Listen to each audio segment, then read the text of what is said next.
आखिर हाथरस पुलिस ने गुलाटी क्यों मारी? थ्री पीस सूट वाला बाबा क्या बेकसूर है?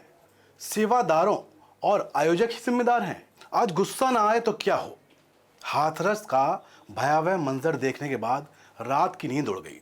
उस पर सुबह जागो तो यूपी पुलिस की गुलाटी ने क्रोध की अग्नि को और लाल कर दिया, क्योंकि उन्हें लगता है कि इस कांड में थ्री पीस सूट वाले बाबा का कोई कसूर ही नहीं।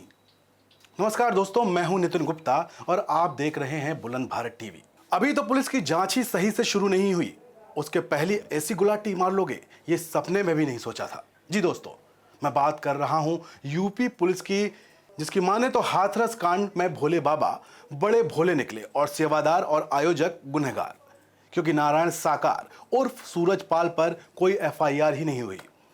जिस सूट बूट वाले बाबा की चरण धूल पाने के लिए सैकड़ों लोग काल के गाल में समा गए, उनका कोई कसूर ही नहीं।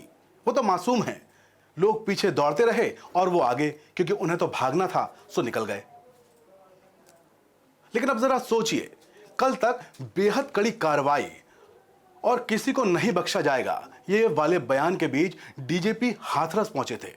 रात में एफआईआर लिखी गई और जब कॉपी सामने आई तो नारायण साकार पर केस ही नहीं लिया। इसका मतलब साफ है कि नारायण साकार को चिंता करने की कोई भी जरूरत नहीं और ना ही छिपने की जरूरत है, क्योंकि एफआईआर में तो उनका नाम ही नहीं और ना ही वो नामजद है। वहीं नारायण साकार, जिनके चरण की धूल पाने के लिए हजारों लोग दौड़ गए, भगदड़ मची और फिर मंजर हाथरस जैसा आपके सामने है। पुलिस के मुताबिक इस दर्दनाक हादसे के जिम्मेदार सिर्फ और सिर्फ सेवादार और आयोजक हैं। अब एसडीएम सिकंदरा राव हाथरस की आधिकारिक जांच रिपोर्ट आप पढ़िए। सिकंदरा राव के उप जिलाधिकारी ने हाथरस के जिलाधिकारी को जो रिपोर्ट सौंपी है, उसमें साफ लिखा है कि एसडीएम सिकंदरा राव हाथरस की आधिकारिक जांच रिपोर्ट में भगदड़ के संभावित कारणों में से एक ये बताया गया है कि भक्तों ने नारायण साकार विश्व हरि उर्फ भोले बाबा के पैर छूने और उनके द्वारा गुजरे रास्ते से मिट्टी को इकट्ठा करने की कोशिश की थी।